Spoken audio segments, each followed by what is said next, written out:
Hello friends, तो आज हम लोग रिव्यू करने वाले हैं DC Pandey volume 1 class 11 NEET के लिए। ठीक है, तो ये 2021 वालों के लिए है वीडियो।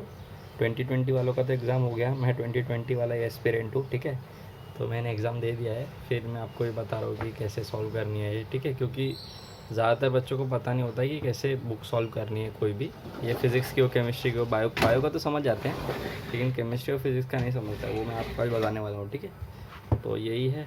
ये तो आपको मतलब अमेज़ॉन वगैरह कहीं भी मिल जाएगी, तो ले लेना। ठीक है, अगर आप मतलब अभी आपके पास 1 ईयर बचा है तो ही आप ये 11-12 की सॉल्व करना। अगर 1 ईयर से कम है ना, तो आप ये सॉल्व मतलब आप ख़रीद के फ़ायदा नहीं, क्योंकि आप ख़त्म नहीं कर पाओगे। ख़त्म नहीं करोगे फिर बाद में आप रिवाइज़ नहीं कर पाओगे अपने जो गलत क्वेश्चन रहेंगे ना, तो फिर वो प्रॉब्लम हो जाएगा। तो मेन बात ख़त्म करना नहीं है, उसको रिवाइज़ करना है जो गलत हुए। ठीक है, तो वही है। एक अगर आपके पास 1 साल नहीं है सॉल्व करने के लिए, तो आप स्किप कर सकते हैं बुक। ठीक है, तो मैं 2021 वालों के लिए बोल रहा हूँ। उन लोग के पास शायद अभी 7-8 महीना है, तो अभी शायद ये उनके लिए ठीक नहीं रहेगा, लेकिन फिर भी अगर किसी का 11th वीक है, 12th वीक है, तो वो ऐसे सिमिलर बुक ले सकता है। कोई भी एक बुक कोई भी ले ले, लेकिन सॉल्व करने का एक ही तरीका होता है, वो बता रहा हूँ। ठीक है, तो यहाँ पे ये 665 की तो कोई प्रॉब्लम नहीं है, आप देख लो। बाकी डीसी पांडे है, 11th की है, इसका ये पूरा मतलब 11th का पूरा फिज़िक्स है बेसिकली, इसमें वही पता है। अच्छा, मतलब सारे टॉपिक रीच हुए हैं, ऐसा नहीं हुई। और ये है बेसिक मैथमेटिक्स। इसमें आपको अगर अपने बेसिक्स आपके क्लियर रहेंगे, मतलब जैसे कि 37 वाला एंगल वाला ट्रायंगल, 53 वाला, फिर base upon hypotenuse, sine cos tan, बाकी आप लगाना आता है आपको। एंगल को चेंज करना आता है, sine 90 minus theta is cos theta, 90 plus theta is equal to cos theta. तो मतलब ये आपको आना चाहिए। तो ये आपको मैक्सिमा मिनिमा, डिफरेंशिएशन वाला आपको आना चाहिए। डबल डिफरेंशिएशन, ऐसे डिस्प्लेसमेंट को डिफरेंशिएट करेंगे तो वेलोसिटी, उसको डिफरेंशिएट करेंगे तो एक्सेलरेशन, वैसे अगर इंटीग्रेट करते जाए तो अपन डिस्टेंस डिस्प्लेसमेंट तक पहुंच जाएंगे। तो मतलब ऐसा छोटा छोटा आना चाहिए ना, तो ये उसी के बारे में। और फिर इधर ये ग्राफ्स आ जाते हैं। ग्राफ आपको पता होना चाहिए, कोई भी डायरेक्टली प्रोपोर्शनल वाली चीज़ है तो उसका स्ट्रेट लाइन ग्राफ आता है। बाकी इन्वर्सली का हाइपर बोला आता है, मतलब आपको सब चीज़ें पता होनी चाहिए ना। तो ये पहले वाले चैप्टर में इतना कुछ नहीं है, आपको समझने की ज़रूरत नहीं है। ठीक है, ये आता है मतलब एक छोटा चैप्टर है, यूनिट एंड डायमेंशन। इसमें भी बेसिकली ऊपर ऊपर से 5 क्वेश्चन आया था इस बार भी, तो इतना कुछ नहीं है। ठीक है, तो इस बार भी सिंपल ही इसमें क्वेश्चन सिंपल आता है, ऐसा कुछ नहीं है। बेसिक आपको डायमेंशन आना चाहिए। और देखो ये जो चीज़ है ना, इतने सारे डायमेंशन वो याद करने की ज़रूरत नहीं है।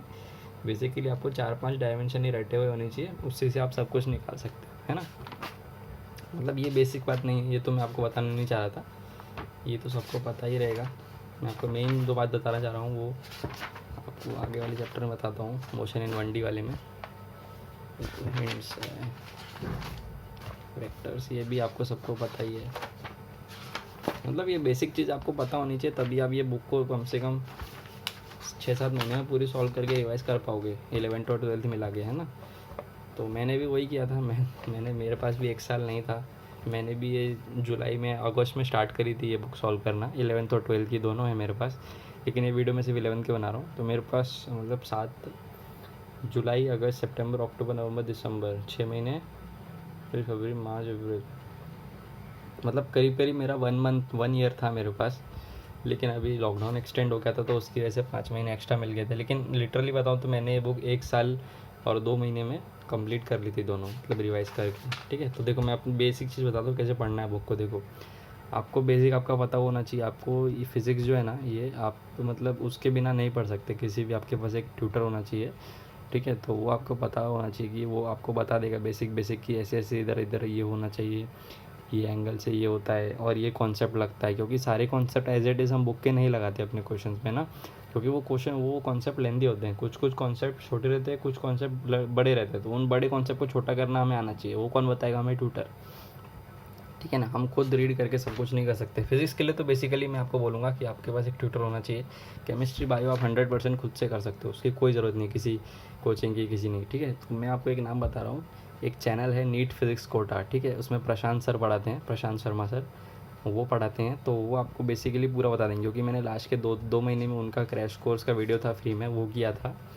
टेस्ट सीरीज़ बाई नहीं करी थी, सिर्फ वीडियो मैंने देखा था, तो उसी से मतलब मेरे कॉन्सेप्ट क्लियर हो गए थे। और बहुत सारे उन्होंने शॉर्टकट्स ही बताए थे ना, तो आप उनका ले लेना। अभी तो उनका फुल कोर्स रहेगा, तो आप वो बाई कर लेना। अगर आपको लगता है कि आपके बेसिक्स थोड़े, मतलब बेसिक्स तो मुझे भी लगता था मेरे अच्छे हैं, लेकिन जब वीडियो देखा तो समझ आया कि हाँ ये दुनिया है थोड़ी बड़ी, तो मैंने बाय करा, ठीक है। तो आप उनका ले लेना, फिर बाद में ये बुक सॉल्व करना है ना, या फिर साइमल्टेनियसली करना है। मैं तो कहता हूँ साइमल्टेनियसली करना। मैंने किया नहीं ऐसा, मैंने खुद से ही पढ़ा था ये पूरा बुक, खुद ही से सॉल्व करा है। लेकिन फिर बाद में जब 2 महीने बचे तब मुझे पता चला कि ऐसा कोई चैनल है, ठीक है, तो मैंने उनका फिर फॉलो किया लास्ट में। आप लोग साइमल्टेनियसली करना, वो मेरे को ज़्यादा अच्छा लगेगा, है ना, वो ज़्यादा अच्छा रहेगा। अभी देखो मोशन इन वन डायमेंशन आपको कैसे स्टार्ट करना है, ये आपको फालतू की थ्योरी आपको पढ़ना नहीं है। इधर इनिशियल फ्रेम, ये नॉन इनिशियल में, तो अभी आपको वो सब बता देंगे, बेसिक बातें। रेस्ट ये सबको पता होगा, 3 डायमेंशन सब कुछ मतलब नहीं है, फालतू है। ये आपको बेसिक पता होगा ना, जैसे कि स्कूटर को 300 मीटर आगे पीछे, ईस्ट वेस्ट साउथ, फिर डिस्क्रिप्शन पूछेगा तो ये आपको बेसिक पता होगा। ये सब आप मतलब इनका वीडियो देखोगे तो आपको पहले ही पता चल जाएगा ये सब चीज़ें, ठीक है। और जो की कॉन्सेप्ट रहता है ना, देखो ये इन्होंने की कॉन्सेप्ट से बॉक्स में दे दिए हैं, जैसे कि डिस्प्लेसमेंट और डिस्टेंस के बीच में फ़र्क क्या है। तो आप इसमें थोड़ा मार्क करते रहना, जिससे कि जब आप लास्ट के 2-3 महीने में रिवाइज करने जाओ तो आपको सब पता रहे कि हाँ ये इंपॉर्टेंट है। और जो क्वेश्चन जैसे कि आप ये देखो, ये मेरे को बहुत अच्छा लगता है। आप इनके ना, जैसे आप थियरी पढ़ी थोड़ी ऊपर से, फिर आप इनके चेक पॉइंट्स रहते हैं, इसमें 10 या 15 क्वेश्चन रहते हैं, 20 भी क्वेश्चन रहते हैं, लेकिन अभी तो इसमें 10 हैं। फिर आप ये सॉल्व करो, ठीक है, ये सॉल्व करो, एक ही बार में सॉल्व करो, ठीक है सारे। जैसे कि आप 10 क्वेश्चन है तो आपको ये कितना टाइम लगेगा, 15 मिनट लगेगा ज़्यादा, 15 भी नहीं लगना चाहिए क्योंकि ये सिंपल क्वेश्चन रहते हैं, 10 मिनट या 8 मिनट लगेगा। फिर एक बार में आप उस चेक करो आंसर्स, पीछे आंसर्स भी दिए हैं, अगर जो गलत आता है उसको आप हाईलाइटर से मार्क करना है, ठीक है। हाईलाइटर से क्वेश्चन और आंसर को ज़रूर मार्क करना, ठीक है। और जो आप पहली बार में जो आपने वर्ड मिस कर, जैसे कि आप बोलोगे अरे तो ये वर्ड था मैंने कुछ और पढ़ लिया, तो वर्ड को भी हाईलाइट करना है आपको, ठीक है। वो हाईलाइट कर दिया आपने, ये हाईलाइट हो गया, चलो मेरा गलत था अभी, ये मतलब ये मेरा पार हो गया, ये मेरा सक्सेस हो गया। अब इसके बाद कुछ इंपॉर्टेंट फार्मूलाज होते हैं, ये भी उनके वीडियो में आपको मिल जाएगा कि ये इंपॉर्टेंट फार्मूलाज हमको रटने होने चाहिए, हमें पहले से रटे हुए होने चाहिए, ठीक है।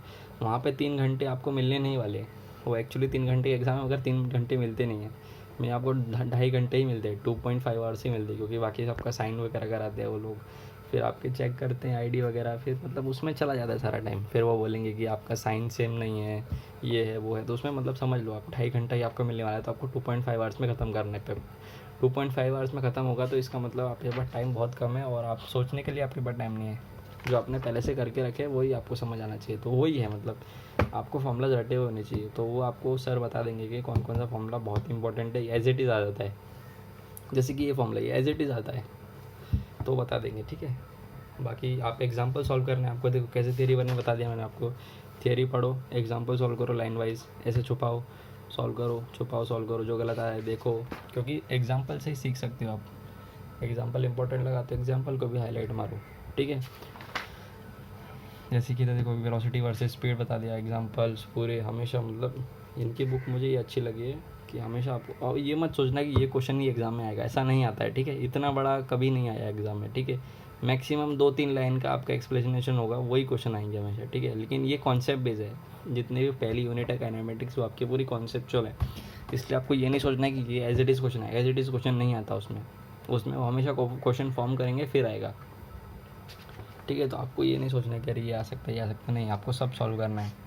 और मैं बताऊँगा आपको डिफ़िकल्ट क्वेश्चन के साथ क्या करना है। जैसे मैंने ये सॉल्व करी, फिर ये 2 क्वेश्चन मेरे को इंपॉर्टेंट लगे, फिर ये एक्सेलरेशन, फिर ठीक है ये एक्स है, ये पूरा D V by D X important formulas है, ऐसे ऐसे करते करते 3.3 में आए, फिर 3.4, ऐसे करते करते ये अभी देखो ये वाई डायरेक्शन वाला हो गया, वर्टिकल मोशन, है ना।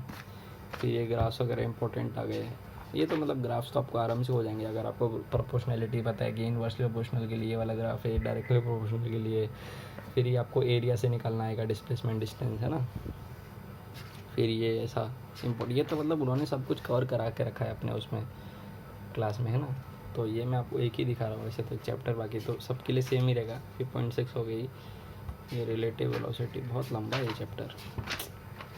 हाँ देखो उसके बाद ये आता है चैप्टर वाइज। देखो आपको पूरी बुक सॉल्व करनी है, लेकिन पूरी बुक में आपको ये वाला जो चीज़ है वो आपको हाथ नहीं लगानी है, ठीक है। कौन सी चैप्टर एक्सरसाइज ये कभी आपको हाथ लगानी है, ठीक है। आपका सीरीज़ क्या होना चाहिए, आपकी एग्जाम्पल और चेक पॉइंट सॉल्व करे, उसके बाद सीधे स्किप करा सबसे इम्पोर्टेंट चीज़ प्रीवियस ईयर क्वेश्चन, ठीक है। मेडिकल एंट्रेंस गैलरी, ये आप पूरे सॉल्व करोगे, ठीक है। आपको चैप्टर एक्सरसाइज नहीं सॉल्व करनी, सीधे आप यहाँ पे आना है। इसमें कम से कम 30-40 क्वेश्चन होते हैं हर उसमें चैप्टर में, ये सॉल्व करना है, ठीक है। उसमें जो भी गलत होता है वही आपको मार्क करना है, हाईलाइट करना है और आंसर देख लेना है, बस आगे बढ़ना आगे चैप्टर में। पूरी बुक में से आपको चैप्टर एक्सरसाइज सॉल्व नहीं करनी है, वो कोई काम की नहीं है, ठीक है। चलो अभी अगली वीडियो में बात करेंगे क्योंकि मेरा टाइम ख़त्म हो रहा है।